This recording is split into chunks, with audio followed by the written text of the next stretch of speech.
I'm Michael Veitch. Thanks for joining me on Sunday Arts today. Coming up, Fenella unearths a part of Sydney's wartime history. Now, some of the works directly respond to the armoury, the look, the feel and the space. First up, Sydney's World War II built Newington Armory has seen many changes over the years, but no one could have envisaged its present incarnation, a creative hub in the once arts-depleted western suburbs.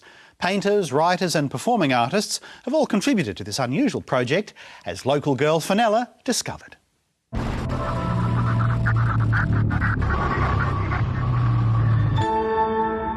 has a sort of a bleak element to it, because there's just nothing here.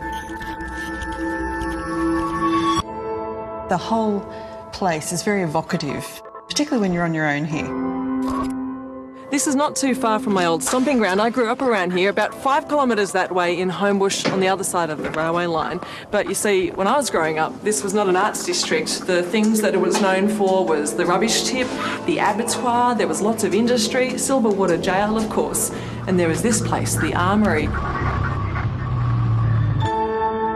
It was basically used to store naval munitions for 100 years or so, dating from the late 19th century. This particular building, the largest one on the site, is a 500 square metre explosive store that we've adapted for reuse and turned into a visual arts gallery. This is such a vast space, and particularly what I notice in Sydney is the fact that there is limited space for artists to create work, studio space. And obviously rent is so high, so it results in smaller gallery spaces. So this is unique, and I think that it's a lovely journey for people to come out here and experience the art, but also the broader sort of landscape around it as well. There are 21 artists represented in this exhibition, and it ranges from sculpture to painting to video installation. Now, some of the works directly respond to the armoury, the look, the feel and the space, like this bloke's work. Andrew May.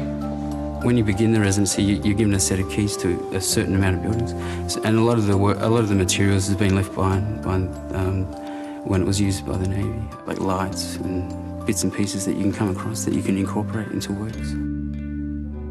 Gary Deirmendjian's installation is the largest in the exhibition, an upended shipping container on a pile of pallets with a cash register suspended from the interior ceiling, and it's directly inspired by the site.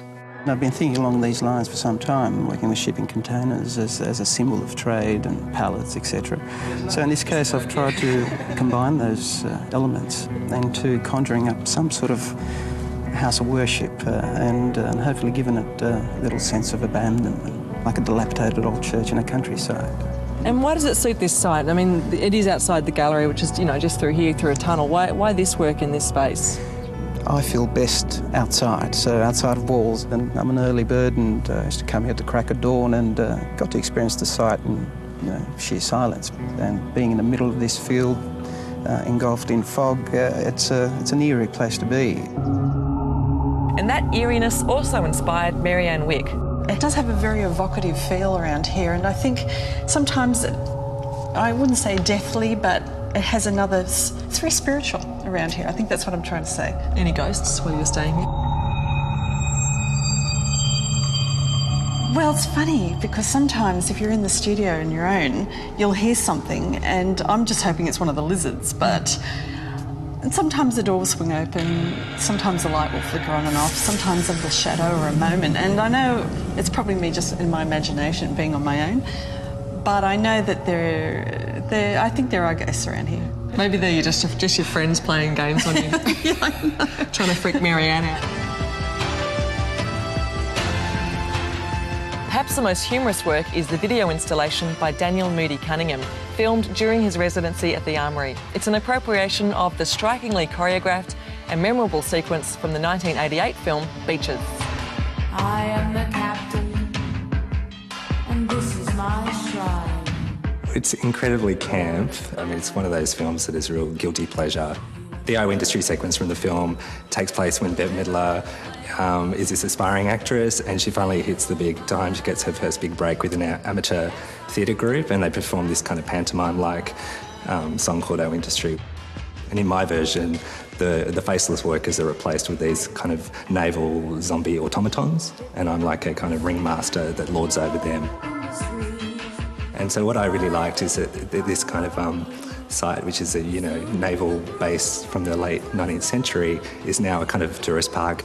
And I was interested in then applying that to this very kind of a camp popular culture moment.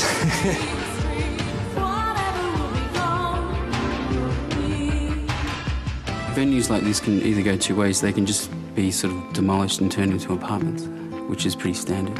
Or, given the opportunity, artists should be able to get into places like this because they'll use it for something completely different from what it was actually designed for and bring a sort of different energy to it. Sites like Cockatoo Island and even Casula Powerhouse, these places that are very industrial, they kind of have all of the kind of iconography of a past, but it's kind of repurposed and then reused in the present. Well, there you go.